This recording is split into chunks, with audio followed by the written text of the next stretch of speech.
It's a pleasure to be here. It's a fun evening, and I'm sure you will all enjoy the acts that we have lined up. My story began when I had to marry a witch. 20 years ago, you can see her on the right, I was living in Romania, and I was told by the newsroom of the Irish Times that I worked for as a foreign correspondent to go up there because there was a witch trial going on. And that's a younger me. I was only 230 years old then, just behind the witch. And the only reason the poor woman could be saved is if someone married her. So, being a decent-hearted fellow, I volunteered. And as you can see on the left, I almost lost my head over her.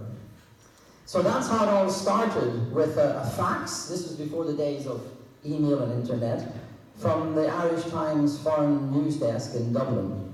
And it continued when they sent me something about this. I woke up one morning in my apartment in Bucharest, and there was a long fax on the floor that had been sent to me about the first ever World Congress of Dracula. I thought it was a joke because foreign newsrooms are a bit like emergency rooms in hospitals.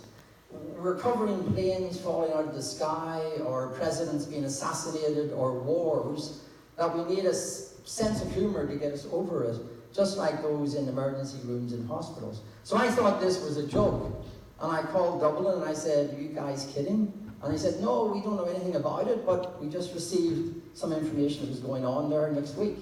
So I went along to it, and that was the beginnings of me writing a memoir, which took me about a year's traveling and a couple of years to write, kind of a book in a coffin, you could call it, called Digging for Dracula.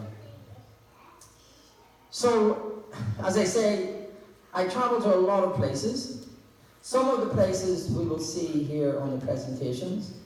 The first stop, in Romania at least, was this fellow, Vlad. He's known as a voyevod, a warlord or a leader. Was quite strong leader, held back the Turkish armies when they were invading south up through Romania. And he had a particular skill, as you can see on the left, which he learned from the Turks, and it kept enemies afraid of him. Some say that he is linked to Dracula because Bram Stoker from Dublin, he did most of his research in the British Library in London. He lived there because he managed the theatre. But he never went to Transylvania. He simply went to the library and learned about Vlad the Impaler. But Vlad, he didn't have bats for pets. He didn't suck blood. So there's really no connection between Vlad and Dracula, though some people think there is, except Vlad belonged to a medieval order called the Order of the Drac. And Drac in Romanian means dragon. It was Order of the Dragon. So some people say that Drac, as in Dracula, came from this order that he belonged to. Other people say that it's from Askelga, bad blood, Dracula, but no one really knows for sure.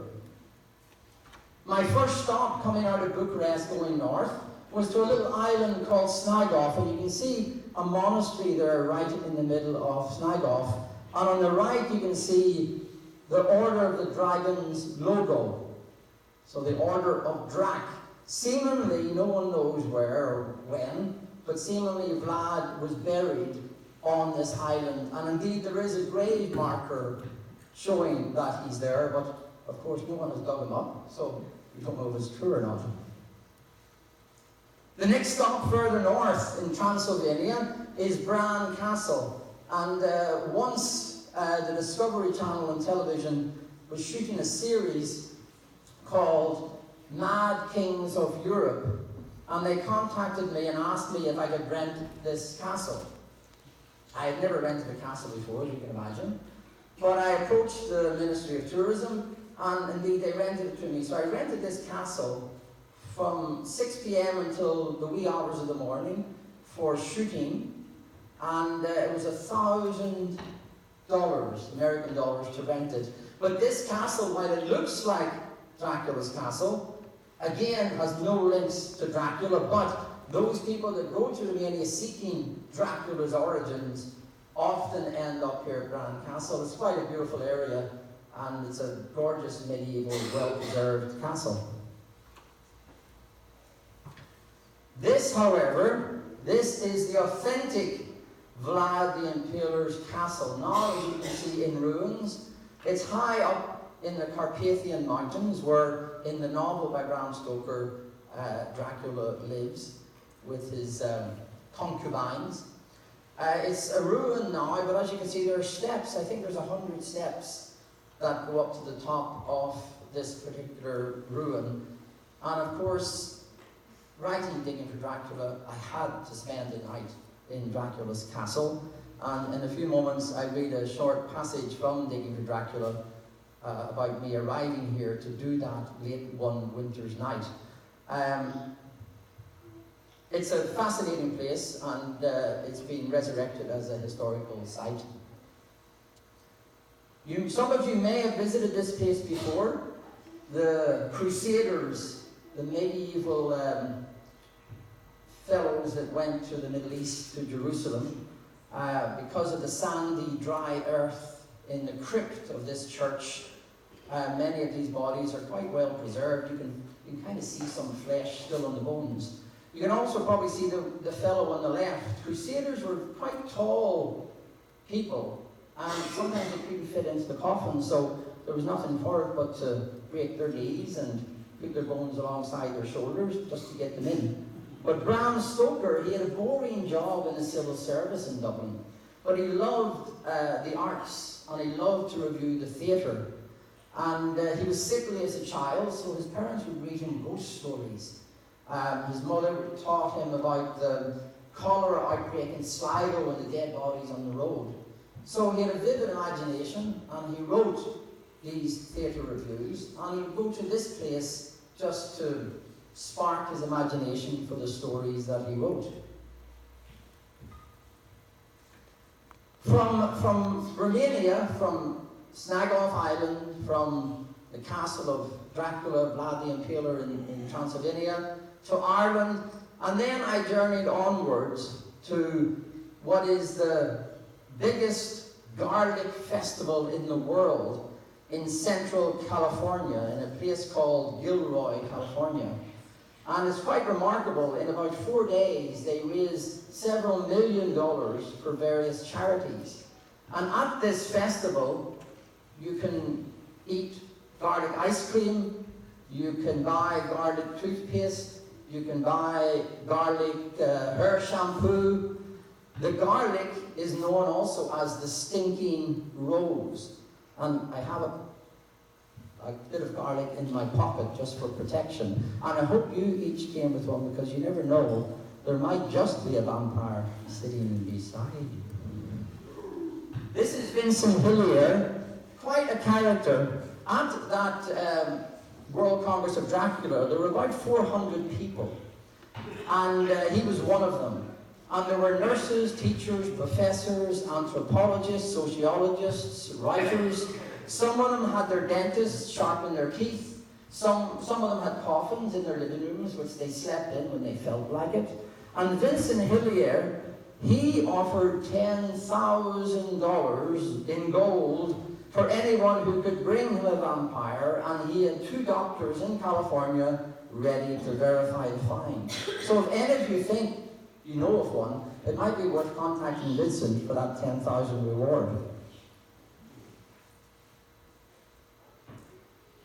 Then I had, of course, to go to Hollywood, USA, and interview some of the actors and actresses that have played various roles in Dracula movies.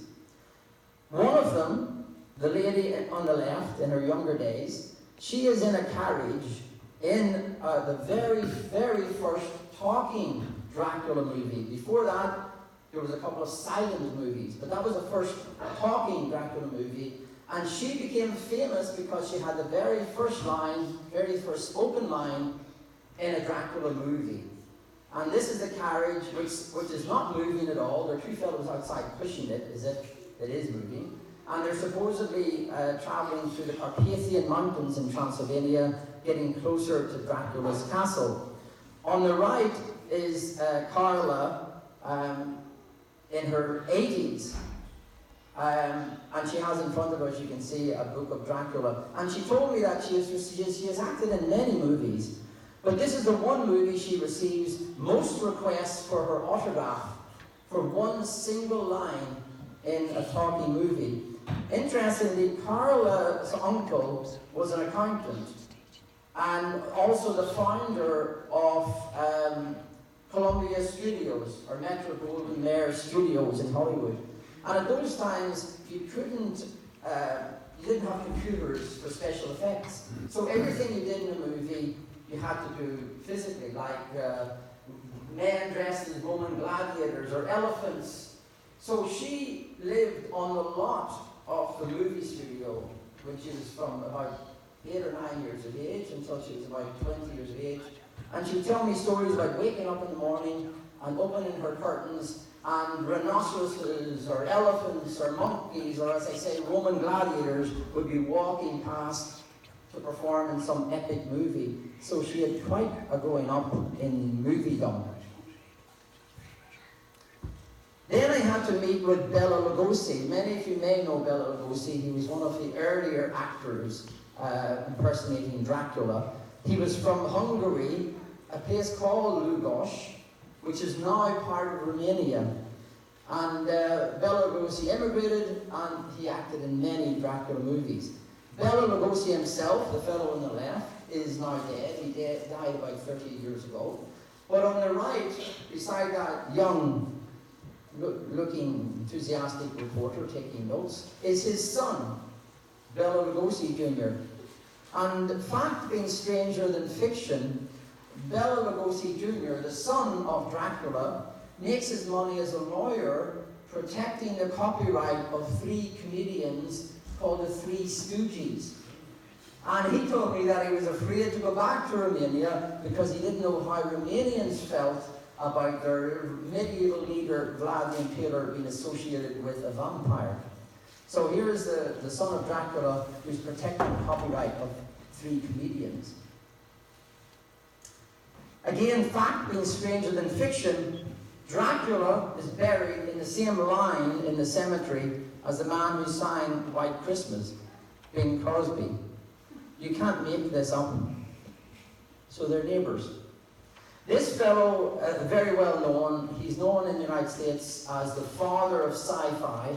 And as you can see behind him on the left, a whole range of props from famous science fiction movies. What he has in his basement, and his basement is the size of about 3 car garages, is probably worth at least several $1 million. And he lives in the hills of Hollywood, and as you can see on the right, he's quite a character, quite a colourful character. But he is the father of sci-fi in America. And now